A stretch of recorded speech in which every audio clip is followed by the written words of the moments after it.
జై శ్రీరామ్. అందరికీ నమస్కారం. వెల్కమ్ టు న్యూస్ అఖండ. నేను మీ కస్తూరి శ్రీధర్. మిత్రులారా, స్టార్ లింక్ అంటే చాలా మందికి కేవలం వేగవంతమైనటువంటి ఇంటర్నెట్ మాత్రమే అని చెప్పేసి తెలుసు. వినే ఉంటారు మీరు స్టార్ లింక్ అని చెప్పేసి. ఎవరిది? ఎలాన్ మస్క్ది. కానీ అదే స్టార్ లింక్ మన సరిహద్దు ప్రాంతాల్లో భద్రతాపరమైనటువంటి సమస్యగా మారితే ఎట్లుంటుంది? బంగ్లాదేశ్ తీసుకున్నటువంటి ఒక నిర్ణయం మన భారతదేశానికి ఎందుకు ఒక కొత్త తలనొప్పుగా మారే అవకాశం ఉండాలి. నేపాల్, భూటాన్, బంగ్లాదేశ్ అలాగే మన భారతదేశ సరిహద్దుల చుట్టూ ఈ శాటిలైట్ ఇంటర్నెట్ ఆటలో అసలు ప్రమాదం ఎక్కడ ఉండాలి ఈ వీడియోలో క్లియర్ గా తెలుసుకుందాం. ఇప్పటి వరకు నేపాల్, భూటాన్ వంటి సముద్ర మార్గం లేనటువంటి దేశాలు ఇంటర్నెట్ కనెక్టివిటీ కోసం ఎక్కువగా మన భారతదేశం పైన ఆధారపడినాయి. భారత్ గుండా వెళ్లేటటువంటి ఆప్టికల్ ఫైబర్ కేబుల్స్, భూగర్భ నెట్వర్క్ల ద్వారా ఆ దేశాలకు కనెక్టివిటీ అనేది అందుతుంది. కానీ ఇప్పుడు Bangladesh star link satellite internet కు అనుమతులు ఇవ్వడం ద్వారా ఆ ప్రాంతంలో తాను కూడా ఒక డిజిటల్ గేట్వేగా ఎదగాలని చెప్పేసి చూస్తాను. ఇదేమి ఊరికేం కాదు, ఇది కూడా ఒక కుట్రలో భాగమే. పైకి చూస్తే ఇది ఒక వ్యాపార నిర్ణయం లాగా కనిపిస్తుంది. కానీ భారతదేశం లాంటి సున్నితమైన భద్రతా పరిస్థితులు ఉన్నటువంటి దేశానికి ఇది కేవలం ఒక బిజినెస్ అంశం కాదు. ఎందుకంటే శాటిలైట్ ఇంటర్నెట్ అనేది సాధారణ ఇంటర్నెట్ లాగా భూమి మీద కేబుల్ ద్వారా మాత్రమే నడవదు. ఇది నేరుగా ఉపగ్రహాల నుంచి సిగ్నల్స్ అయితే అందుకుంటుంది. అందుకే సమస్య అనేది ఇక్కడే మొదలవుతుంది. ఒక ప్రాంతంలో అల్లర్లు జరిగినప్పుడు, లేదా ఉగ్రవాద కార్యకలాపాలు పెరిగినప్పుడు, లేదా శాంతి భద్రతల కోసం ప్రభుత్వం ఇంటర్నెట్ నిలిపేసినప్పుడు శాటిలైట్ ఇంటర్నెట్ పరికరాలు అక్రమంగా గనక వాడితే ప్రభుత్వ నియంత్రణ దాటేటటువంటి అవకాశం ఉంటుంది. మామూలుగా మీరు కూడా వినే ఉంటారు. ఇప్పుడు మామూలుగా కాశ్మీర్ లోనూ అలాంటి చోట ఎక్కడైనా గొడవలు తీవ్ర స్థాయిలో జరిగినప్పుడు ఇంటర్నెట్ నిలిపేస్తూ ఉంటారు. ఎందుకంటే ఈ సోషల్ మీడియా మాధ్యమాల ద్వారా ఆ గొడవలు ఇంకా పెరగకుండా. అర్థమవుతుందా? ఒకవేళ ఇప్పుడు ఈ శాటిలైట్ కనెక్టివిటీ వచ్చింది అనుకో, అప్పుడు మనం ఏం చేయగలుగుతాం? అప్పుడు మళ్ళీ ఓడిని అడగాల, ఓడిని భంగపడుకోవాలి. ఓరేనాయన ఆపరానైనా ఇడంతా గొడవలంతా జరిగిపోతున్నాయి, నువ్వేమో శాటిలైట్ ద్వారా నీ సిగ్నల్స్ అంతా కూడా ఇచ్చేస్తున్నావు, ఈ సోషల్ మీడియా ద్వారా ఒకరినొకరు రెచ్చగొట్టుకుంటున్నారు, ఇదంతా కూడా గొడవలు పెరిగిపోతున్నాయి, ఆగడం లేదని చెప్పేసి మళ్ళీ వాళ్ళ కాళ్ళు గడుపులు పట్టుకోవాలి. అటు ఉంటుంది. భారత్ కు బంగ్లాదేశ్, నేపాల్,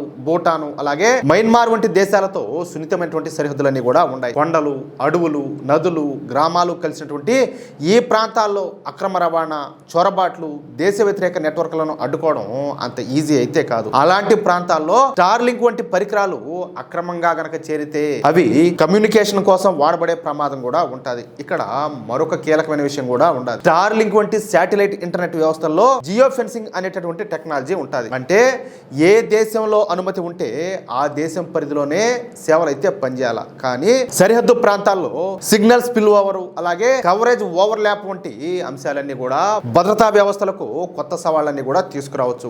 బంగ్లాదేశ్ లోనో లేదా నేపాల్ లోనో పనిచేసేటటువంటి సిగ్నల్స్ భారత సరిహద్దు ప్రాంతాల వరకు చేరితే అక్రమంగా తెచ్చినటువంటి పరికరాల ద్వారా దొడ్డిదారిలో కనెక్టివిటీ పొందే ప్రయత్నాలు కూడా జరగవచ్చు. కనెక్షన్ గనక పూర్తి స్థాయిలో లేకపోయినా కొన్ని సమాచార మార్పిడులకు, సమన్వయానికి, రెచ్చగొట్టే ప్రచారానికి అది సరిపోవచ్చు. అర్థమైందా? ఇది కేవలం ఒక ఇంటర్నెట్ సమస్య కాదు.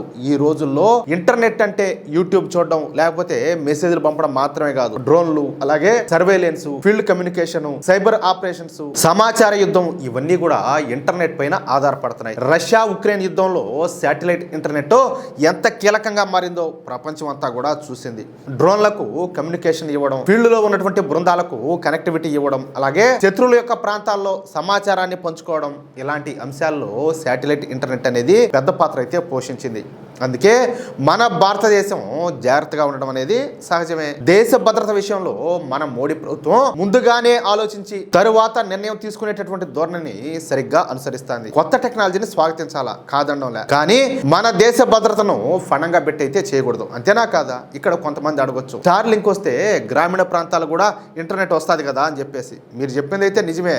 టెక్నాలజీ వల్ల కొంత మంచి కూడా జరుగుతుంది. కానీ అదే టెక్నాలజీని ఎవరు వాడుతున్నారు, ఎక్కడ వాడుతున్నారు, ఏ నియంత్రణలో వాడుతున్నారు అనేది మరింత ముఖ్యమైనటువంటి విషయం. భారత్ కు సమస్య వచ్చేసి టెక్నాలజీతో కాదు, నియంత్రణ లేకుండా, ధృవీకరణ లేకుండా విదేశీ కంపెనీల చేతుల్లో కీలక కమ్యూనికేషన్ వ్యవస్థలు ఉండటంతోనే అసలు సమస్య. ఇప్పుడు ఈ స్టార్ లింక్ అనేది మన దేశానికి సంబంధించింది కాదు కాబట్టి ఈ భద్రతకు సంబంధించి వాళ్ళు మన చట్టాలకు లోబడి పనిచేస్తారా లేదా అనేది ఇక్కడ అసలు సమస్య. అవసరమైనప్పుడు మన భద్రతా సంస్థలకు వీళ్ళు సహకరిస్తారా, లేదా అక్రమ వినియోగాన్ని వెంటనే నిలిపేస్తారా? ఇవే అసలు ప్రశ్నలన్నీ కూడా. అందుకే ట్రస్ట్ బట్ వెరిఫై అనే విధానం ఖచ్చితంగా ఖచ్చితంగా అవసరం, నమ్మాలా, కానీ ఖచ్చితంగా అయితే పరిశీలించాలా. టెక్నాలజీ అనేది ఎంత గొప్పదైనా సరే దేశ చట్టాల కంటే, దేశ భద్రత కంటే అది పెద్దదైతే కాదు. ఏమంటారా? ఇప్పుడు బంగ్లాదేశ్ ఈ స్టార్ లింక్ కు అనుమతి ఇవ్వడం ద్వారా తన ప్రాంతీయ ప్రాధాన్యతను పెంచుకోవాలని చెప్పి చూస్తుంది. నేపాల్, భూటాన్ వంటి దేశాలకు ప్రత్యామ్నాయ కనెక్టివిటీ ఇవ్వడం ద్వారా ఆ ప్రాంతంలో డిజిటల్ ప్రభావాన్ని పెంచుకోవాలని చెప్పేసి చూస్తుంది. కానీ భారత్ ఈ పరిణామాన్ని కేవలం ఆర్థిక కోణంలో మాత్రమే చూడాల. ఇది సరిహద్దు భద్రత, అలాగే కమ్యూనికేషన్ నియంత్రణ, అక్రమ వినియోగం, డ్రోన్ల ముప్పు వంటి అనేక అంశాలతో ముడిపడి ఉండాలి. మన సరిహద్దుల్లో చిన్న లోపం కూడా పెద్ద సమస్యగా మారుతుంది. అక్రమ రవాణా, అలాగే మిలిటెంట్ కమ్యూనికేషన్, సైబర్ మద్దతు, ఫేక్ న్యూస్ ప్రచారం ఇవన్నీ కూడా వేగంగా వ్యాపించేటటువంటి కాలం ఇది. అందుకే శాటిలైట్ ఇంటర్నెట్ వంటి అంశాల్లో భారత్ మరింత కఠినంగా ఉండాల్సినటువంటి అవసరం అయితే ఉండాలి. ఇక్కడ భారత రక్షణ వ్యవస్థలో ముందుగానే సిద్ధంగా అయితే ఉండాలి. సరిహద్దుల్లో అక్రమ స్టార్లింక్ పరికరాలను గుర్తించేటటువంటి టెక్నాలజీ, వాటిని ట్రాక్ చేసేటటువంటి మెకానిజం, అవసరమైతే వాటిని నిలిపివేసేటటువంటి సామర్థ్యం మన భారత్ అయితే అభివృద్ధి చేసుకోవాలా. మన దేశం కొత్త టెక్నాలజీకి ఎప్పుడు కూడా వ్యతిరేకం కాదు, కానీ దేశ వ్యతిరేక శక్తులు అదే టెక్నాలజీని ఆయుధంగా మార్చుకుంటే దాన్ని అడ్డుకోవడం ఖచ్చితంగా ఆ బాధ్యత అయితే మందే. బంగ్లాదేశ్ నిర్ణయం వల్ల భారత్ అప్రమత్తంగా ఉండాలా. ముఖ్యంగా తూర్పు సరిహద్దుల్లో భద్రతా పర్యవేక్షణ అనేది మరింతగా బలపడాలా. చివరగా ఒక విషయం మాత్రం స్పష్టం, ఇంటర్నెట్ ఇప్పుడు కేవలం సమాచార సాధనం అయితే కాదు, ఇది జియో పొలిటికల్ పవర్. ఇది యుద్ధాల్లోనూ, సరిహద్దుల్లోనూ, అంతర్జాతీయ ఒత్తిడిలో కీలకమైన పాత్ర అయితే పోషిస్తుంది. కాబట్టి స్టార్లింక్ వంటి వ్యవస్థలను భారత్ చాలా జాగ్రత్తగా చూడాలా. మన దేశ భద్రత అనేది ముందు, టెక్నాలజీ అనేది తరువాత. మోడీ ప్రభుత్వం ఈ విషయంలో తీసుకునేటటువంటి ప్రతి జాగ్రత్తకు జాతీయవాదులుగా మనం అందరం కూడా మద్దతుగా నిలబడాలా. మన భారతదేశాన్ని తూర్పు వైపు నుంచి డిజిటల్ గా చుట్టుముట్టేటటువంటి ఏ ప్రయత్నమైనా సరే దాన్ని ముందుగానే గుర్తించి తిప్పికొట్టాలా. ఇదే బంగ్లాదేశ్ స్టార్లింక్ నిర్ణయం వెనుక భారత్ ఆలోచించాల్సినటువంటి అసలు విషయం. ఏమంటారా? ఎట్లా న్యూస్ మిత్రులారా? ఈ న్యూస్ కనుక మీకు నచ్చినట్లయితే వెంటనే ఈ వీడియోని లైక్ చేసి మీ మిత్రులకు, అలాగే మీరు ఉన్నటువంటి వాట్సాప్ గ్రూపుల్లోనూ తప్పనిసరిగా షేర్ చేయండి. అలాగే ఈ వీడియో పైన మీ యొక్క అమూల్యమైనటువంటి అభిప్రాయాలను ఖచ్చితంగా ప్రతి ఒక్కరు కూడా కామెంట్ రూపంలో తెలియజేయండి. ఎందుకంటే బంగ్లాదేశ్ ఇదేదో కావాలని చేయడంలే, వాంటెడ్ గా దీని వెనక ఒక కుట్ర కూడా ఉండాలి. అలాగే ఇంతవరకు మీరు కనుక మన ఛానల్ను సబ్స్క్రైబ్ చేసుకున్నట్టయితే ప్రతి ఒక్కరు కూడా మన ఛానల్ను సబ్స్క్రైబ్ చేసుకోండి, సపోర్ట్ చేయండి ప్లీజ్. జై శ్రీరామ్, జై హింద్, భారత్ మాతాకి జై.